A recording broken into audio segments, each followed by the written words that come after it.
guess start obviously. Tony gets the second two-way. What have you disliked about what you've got out of him? Just basically since he's been on the roster. Yeah, we like him as a player. For a guy that's a third center, he's ideal right now. He did some very good things when he played in the Chicago game, and in practices and in simulated stuff in the gym, he's been terrific. So smart, great hands, defensively has a really good feel for what we're doing here, and so happy for him.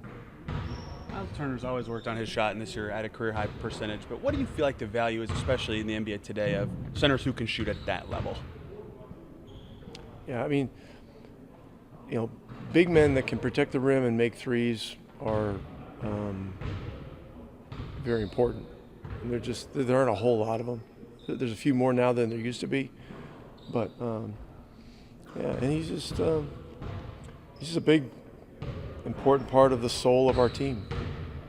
Pascal's scoring and was big in the Bucks game, but the rebounding and defense, how important were those two aspects of what he did? Yeah.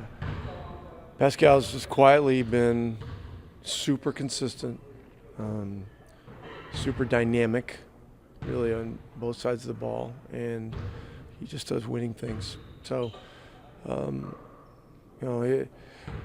we're fortunate to have him here. He's a great teammate.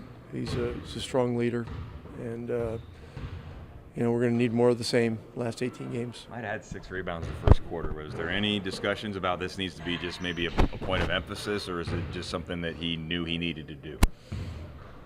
Yeah, he understands the moment in these situations, what's needed.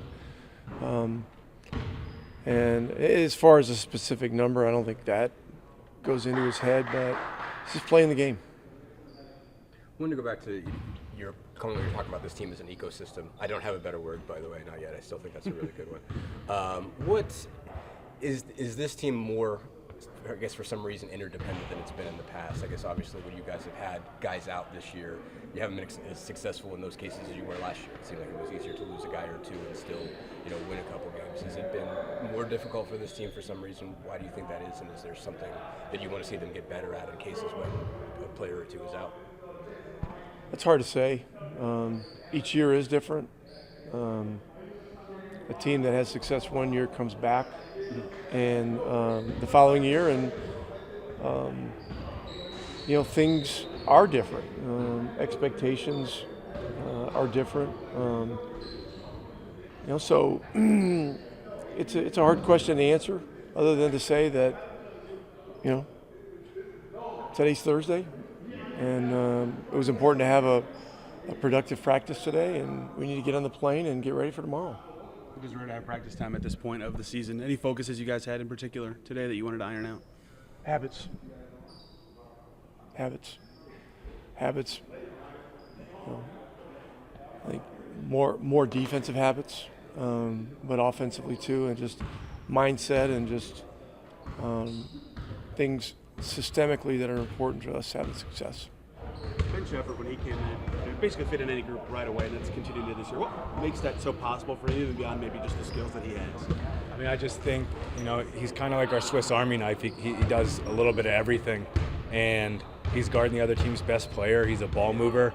He's making open shots and getting our pace going. So a guy like him, you don't find very often, who can be plugged into any unit and not care about his role, and that's what makes him such a special teammate. Seems like statistically there's not much to his game where he very rarely messes up. Do you remember any other young guys who even kind of had that element to them? Yeah, I mean, it's a skill, and he's a guy, like I said, it doesn't look like he makes very many mistakes, but the guy just plays incredibly hard and is a great teammate. You guys have obviously been pretty devoted to bringing kind of full court man-to-man pressure for a long period of the season now. How have you seen that evolve? How do you think you guys have gotten better at it? How have you seen teams counter, I guess, and what do you feel like you got to do just to maximize it down the stretch? Yeah, I mean, I think it's something we work on every day, obviously, and we try to bring it out to bother teams that show them that this is the way it's going to be for 48 minutes. So I mean, I think teams, I'm not going to tell you how teams would counter it, but, they try different stuff, and we've got to adjust there as well. It seems like they're starting to run actions around half court. You're starting to see more screening there. How does that kind of force you guys to react? I mean, it seems like they've been able to have some level of success getting downhill in those situations. What do you have to do to counter that when they try that against that pressure? Yeah, I mean, when you're picking up full court like that and someone's setting a screen that high, there's got to be communication so we can get under and continue to pressure the ball. Not your first, won't be the last trip to Philadelphia. Still get excited about kind of going there and playing them? Yeah, I mean, I'm appreciative of my time there, but me and my family have really settled down here and created a home. So obviously very appreciative, but and it's always nice to go back, but love where I'm at. I'm guessing vibes are still good after what happened on Tuesday night. What was your perspective on that shot? I can see too many more shots like that. I think that's just one of those miraculous moments. Sometimes you need a miracle to win, and I'm just happy, it happened for Ty. So just a lot of stuff he's been through this year. I think it was a big moment for him, big for our team morale, and overall good vibes, like you said. At the same time, some guys just have a knack for hitting shots in those situations, and it seems like Ty's one of those guys. Yeah, it was a clutch moment. I think he's one of those guys that live for the moment. Once the ball in his hands in those final seconds of a closing game, and he's proven it time and time again. At the same point, you got to move on and move past that 3-game road trip. What's the key as you get ready to go on the road for what will be your longest road trip, really, the rest of the season? Yeah, it's easy to, look at Philadelphia and, see what's going on with the roster. But, it's a team full of guys that are trying to play for the next contract. A team full of guys who may not have got a lot of minutes during the regular season, so trying to prove themselves. So they're an equally dangerous team, and, got to be ready for what's going on. We know what's going to be happening in Milwaukee, coming off the game we just had, and Minnesota's another good team. So taking care of business and, positioning ourselves where we need to be in the year. Myles, the answer might just be a career of work, but still 3-point percentage is career high this year to this point. Was there something you changed your approach this summer or worked on, or is it just a culmination of something you've always wanted to be great at?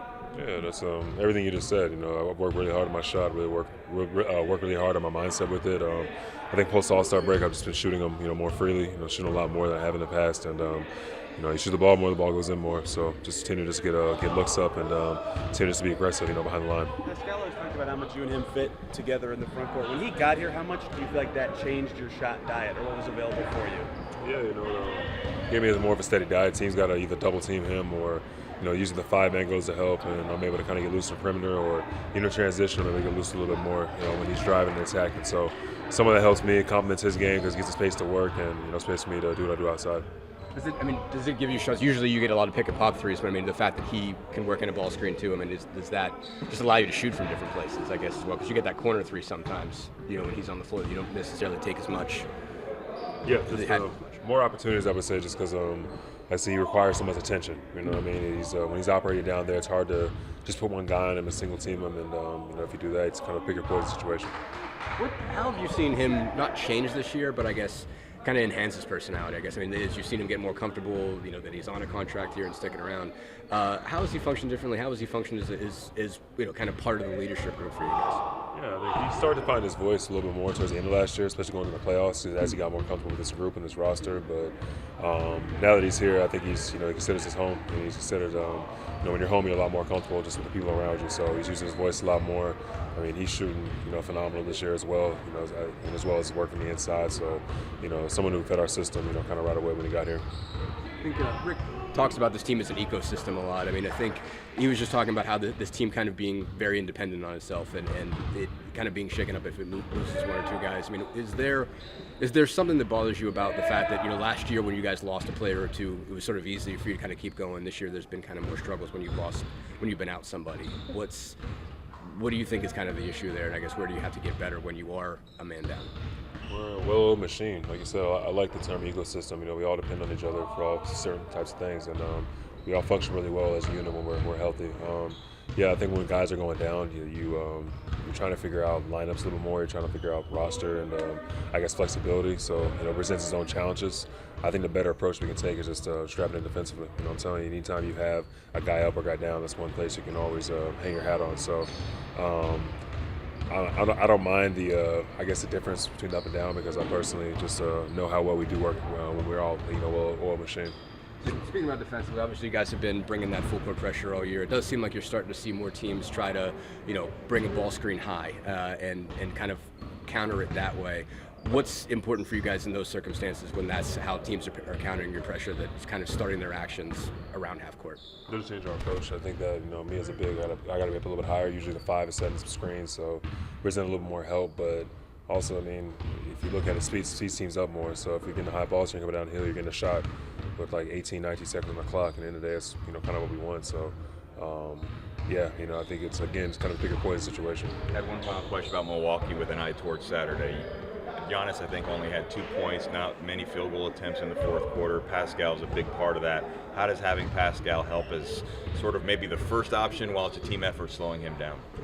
He's a like-sized guy, someone who competes defensively, so I think that Giannis is going to be extra aggressive. I mean, we've seen him play in the past, but I think Pascal did do a good job of just the mano like brunt of it all, and just continue to have it. Trust his guys behind him, so we expect him to be more aggressive. But we'll game plan, be ready. Another 10-day for Tony Bradley. What have been your impressions of him in your center group? I think Tony's a really good position guy. I think he's someone, he's been. I remember when he was in Chicago in the first couple of years, and he's someone that's just going to do all the little stuff right. You know what I mean? Not a lot of it's flashy. Not a lot of it's going to, look as sexy as it's supposed to. But that's, someone who can come in here and help us. If you throw him in there, he's going to board. He's got a good mid-range jumper. Someone who competes defensively, and I just kind of like the way he's able to kind of move guys out the way. So again, he's a big position guy, and someone that he just provides us more depth that's in the position.